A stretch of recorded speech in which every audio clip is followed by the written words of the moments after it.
தமிழில் பேசணுமா இங்கிலீஷில் பேசணுமான்னு யோசிச்சேன். பட் தமிழில் பேசினா தான் நம்மளுடைய ட்ரூ இமோஷன் வந்து நம்ம இதில் சொல்ல முடியும். ஏன்னா இது வந்து I think it's more relatable to people who are coming from back home. அதுதான் என்னுடைய thought process. It's about how children are coming to US or not just US, any foreign country from India or any Asian country. இந்த sense like ஒரு Singapore, Malaysia, Thailand, Indonesia அந்த மாதிரி இடங்கள்லேருந்து வர கிட்ஸுக்கு, even Dubai. So when you send children from there, you send them here to study. Okay, so you'll have like ஒரு நல்ல ஒரு பேசிக்கான ஒரு ஃபேமிலி, நல்ல ஃபேமிலி இருக்கும். Financially you'll be in a very better level because you're sending your children abroad இல்லையா. So you'll have basic help around the house.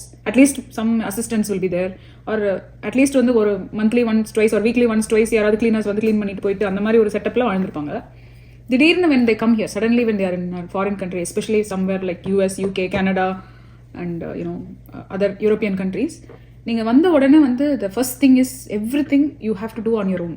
So what I'm trying to get into is primarily நான் கேர்ள்ஸோட point of வியூவில் சொல்கிறேன், விமனோட point of வியூவில். மென்னுக்கும் I think it applies நான் நினைக்கிறேன்.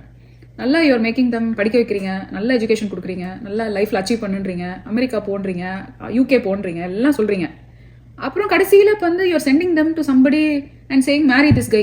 You are not allowing them to date, you're not allowing them to get to know the person. சடனாக போய் you're just saying oh go live with this man, oh he will be the good man for your life. அது உங்களுக்கும் தெரியாது, அவங்களுக்கும் தெரியாது, யாருக்கும் தெரியாது. Maybe the man is a good person, நம்மளுக்கு வி டோன்ட் நோ. ஆனால் தெரியாத ஒருத்தரோட you're sending them, you're saying go and sleep with him and make babies, which is not a practical thing in this life. Vivin வந்து உட்காந்து கதை கேட்டுட்டு இருக்கான். It's not a practical thing in this generation. இப்போ என்னோட பசங்க, my children are here right, அவங்க வந்து tomorrow once when they go to college they are going to date.